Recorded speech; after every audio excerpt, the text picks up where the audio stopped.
Welcome সকলকে তিথিস প্যালেটে। আজকে আমরা আঁকবো দৃশ্য। সামনে নদী থাকবে, একটা গাছ, একটা বাড়ি আঁকায় নিয়েছি আমি। এবার একটা গাছ দেব। এই গাছটা আঁকা খুবই সহজ। আগের ভিডিওতেও তোমাদের এই গাছটি আমি আঁকানো শিখিয়েছি। এই আমি নদীর অংশটা দিচ্ছি। এখানে একটা তাল গাছ এঁকে নেব একটু বাঁকা করে। তাল গাছটা একে ক্রস দিয়ে তারপর ছোট ছোট ভাবে পাতার মতো করে দিয়ে আমি তাল গাছটা এঁকে নিয়েছি। দূরে দিগন্ত দেখা যাবে এবং গাছের নিচে কিছু ঘাস রয়েছে, সেটা এখানে আমি একটা পাখি দিতে চাইলাম, পরে মনে হলো যে না, পাখিটা ভালো লাগবে না, ওই জন্য পরে পাখিটা আমি মুছে নিয়েছি। দুইটা পাখি আকাশে উঠছে এবং এখানে কিছু পুকুরে নদীতে শাপলা ফুল আর কি, এমন শাপলা আর কি, একটা কলি দেখা যাচ্ছে, একটা ফুল।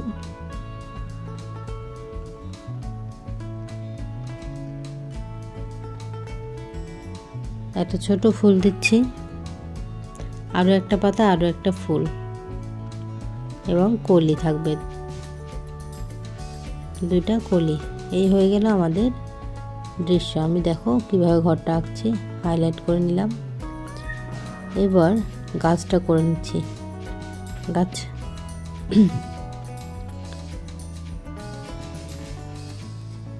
মোটামুটি ড্রয়িংটা খুবই সহজ, তোমরা একটু চাইলেই পারবে, চেষ্টা করলেই। তাল গাছের দিকটা আমি করে নিচ্ছি, ঘাসগুলো দিয়ে দিচ্ছি। তোমাদের যাদের ঘাস আঁকাতে সমস্যা হয় তা একটু আমাকে কমেন্টে জানাবে, তাহলে আমি আবার ঘাস নিয়ে একটা ভিডিও করব আর কি, বানানোর চেষ্টা করব ভিডিও, কিভাবে ঘাস আঁকতে হয়, কালার দিতে হয়। ফুলগুলো হয়ে গেল, পাখিটা আমি ডিটেলটা করে নিলাম। এবার আমি চলে যাব কালারে। মাথার উপর দিচ্ছি ব্রাউন কালার। এখানে আমি দুইটা কালারই ইউজ করছি, একটা হচ্ছে প্যাস্টেল আর একটা হচ্ছে ডায়মন্ড কালার। এই দুইটা কালার ইউজ করছি, সাথে একটু ইয়েলো অরেঞ্জ কালারটা দিচ্ছি, ইয়েলো দিচ্ছি, সব মিলিয়ে আমি কালার করার চেষ্টা করছি আর কি, কালারটা দিচ্ছি। উপরের অংশটা হয়ে গেল, নিচে আমি খুবই লাইট একটা কালার দিলাম।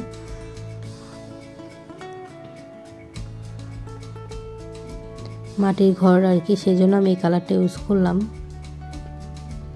এটার সাথে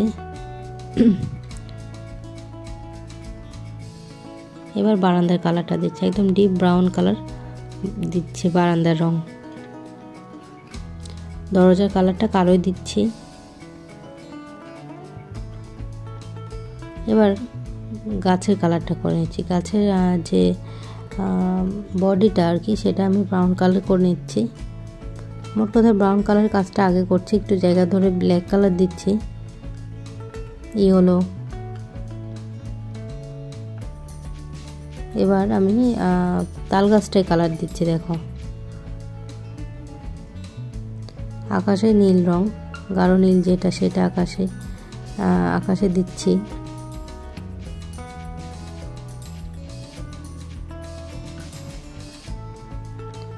নিচের দিকটা অনেক ডিপ কালার দিচ্ছি এবং উপরের দিকটায় হালকা কালারে চলে যাব। হালকা কালার বলতে আকাশি কালারটা, নীল থেকে একদম আকাশি কালারে চলে যাব।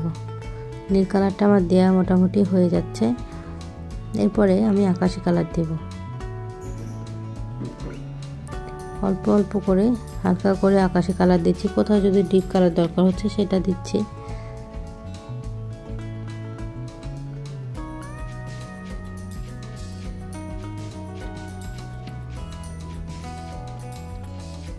এই হয়ে গেল আমাদের আকাশের রং। এবার আমি দিগন্তের কালারটা দিচ্ছি সবুজ, টিয়ে কালার, টিয়ার সাথে সবুজ কালার দিব। সবুজটা দিয়ে নিলাম।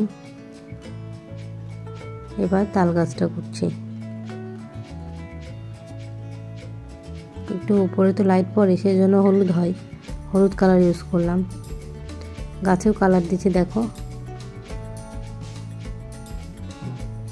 গাছে সবুজের সাথে আবার নীল দিচ্ছি, যেন অনেক ডিপ কালচে সবুজটা দেখায় সেজন্যই। তার সাথে একটু টিয়ে কালার দিব, তার সাথে হলুদ কালার দেবো। সূর্যের আলোটা একদমই গাছে মাথার উপর এসে লাগছে, সেজন্য গাছগুলো কালার করে নিচ্ছি।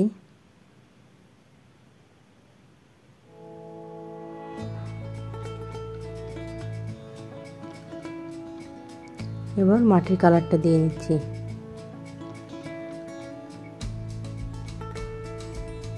এখানে একটা বেড়া রয়েছে চিকন, সেটা দিলাম। এবার দিগন্তে সবুজ থেকে হলুদ কালারটা দিয়ে নিচ্ছি। যে সবুজের সাথে হলুদটা মিশে গেছে আর কি, দিয়ে একটা রং তৈরি হয়েছে। এবার একটু ব্রাউন কালারটা দিচ্ছি। এরপর আমরা পাখিটা করে নিলাম। ফুল লাল পদ্ম আর কি, বা লাল শাপলা, তোমরা চাইলে যেটা ইচ্ছা সেটাই বলতে পারো বা সেটাও আঁকতে পারো। করে নিলাম, একটু ইয়েলো কালার দিলাম। এরপরে আমরা পুকুরে বা নদীতে আমরা কালার মানে জলে কালার দিচ্ছি আর কি, কোথাও ডিপ নীল, কোথাও আকাশি। এই হয়ে গেল আমাদের দৃশ্য। Thank you for watching.